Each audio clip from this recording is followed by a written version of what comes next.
Electricity distribution system is the process of distributing the electrical power from generating stations to the consumers.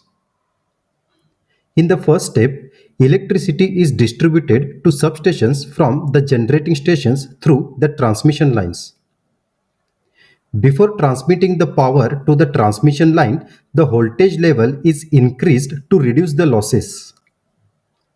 Generally, at the generating stations, the generated voltage is 11 kV and it is step up by using step up transformer to a voltage level of 33 kV, 66 kV, 132 kV, 220 kV, or it may be up to 765 kV.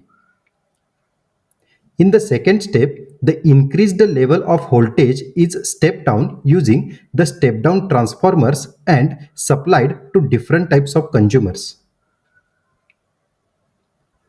Electricity distribution systems plays an important role by providing a reliable supply of electricity to meet the energy demands of various consumers.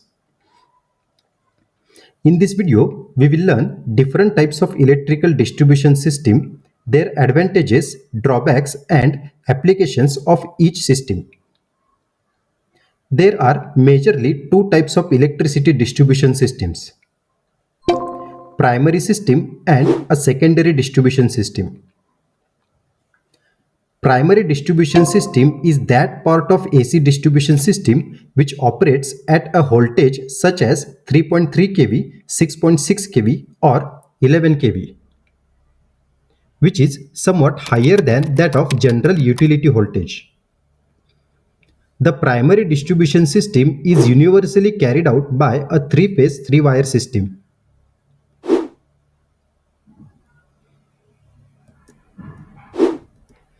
The first type of primary distribution system is a radial distribution. It is a power distribution network where electrical power flows in one direction to supply consumers from a single source, like a substation. The distribution transformer of 11 kV by 415 volt is connected to the primary feeders. Radial distribution system is the simplest, most economical and most commonly used type of distribution system. It is supplying power to the heavy industrial loads. It suffers a drawback of poor reliability. When a fault occurs at any point on the feeder, supply to all consumers get interrupted. Here, 4 feeders are shown, which are radiating from a single substation. Now suppose a fault occurs on feeder number 1. Due to the fault, all the consumers connected to this feeder face a power cut.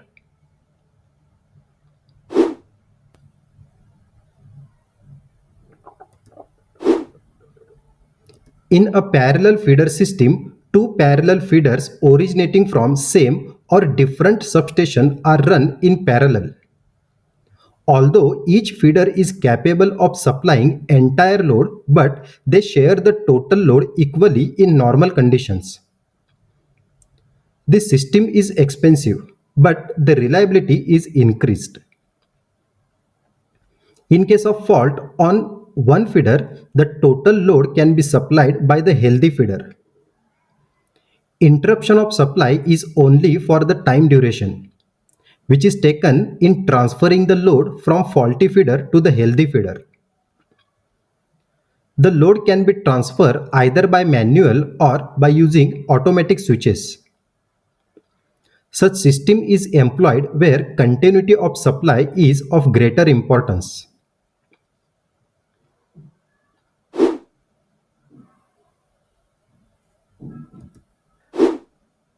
When the feeder is energized from two or more than two generating stations or substations, then this arrangement is known as ring main system, or it is also called as interconnected network system. All feeders are connected, therefore power can be supplied to all the distribution transformer even though a part of the network may be out of service.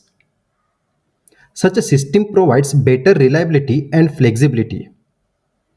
and it is employed in large metropolitan cities where continuity of supply is most important.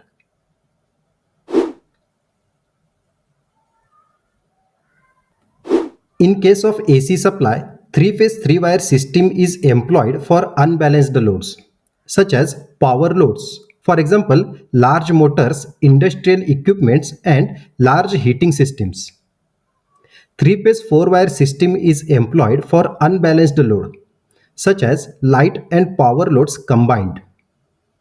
And single-phase two-wire system is employed for light and small power appliances. The transformer used on high voltage side is delta star connected. At the primary side of transformer, 3 wires are used, and at the secondary side, 4 wires are used.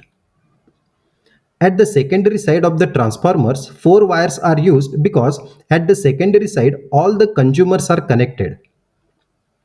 The load may be 3-phase 3 wire, 3-phase 4 wire, or it may be single-phase 2 wire. Each phase of the transformer secondary side is connected to respective terminals. That means R phase is connected to R terminal, Y phase is connected to Y terminal, B phase is connected to B terminal, and neutral is connected to the neutral terminal.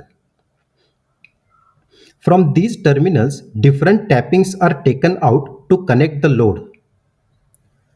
A power consumer who needs three-phase three-wire supply can connect to 3 wires which are coming from terminals by avoiding neutral wire. If a consumer demand 3-phase 4-wire supply, they can connect all the wires, that means 3-phase 3 wire and 1 neutral wire. From the same terminals, other tappings are taken out to serve domestic consumer. A domestic consumer demands single-phase 2-wire supply system. One is a phase wire and other is a neutral wire. So, R phase and neutral, Y phase and neutral, and B phase and neutral combination is made. Consumers are connected to any one of these combinations. That means some consumers are connected to R phase and neutral, some are connected to Y phase and neutral, while others are connected to B phase and neutral. By doing such practice, load distribution is equal on all the 3 phases to achieve balanced loads. So friends, these are the different types of distribution system. Each type has its own advantages and applications. Understanding them is essential for designing an efficient power network. If you found this explanation useful, don't forget to like, share, and subscribe for more informative videos. And also press the bell icon to get notifications of upcoming videos. Till time, keep learning, keep growing. Thank you.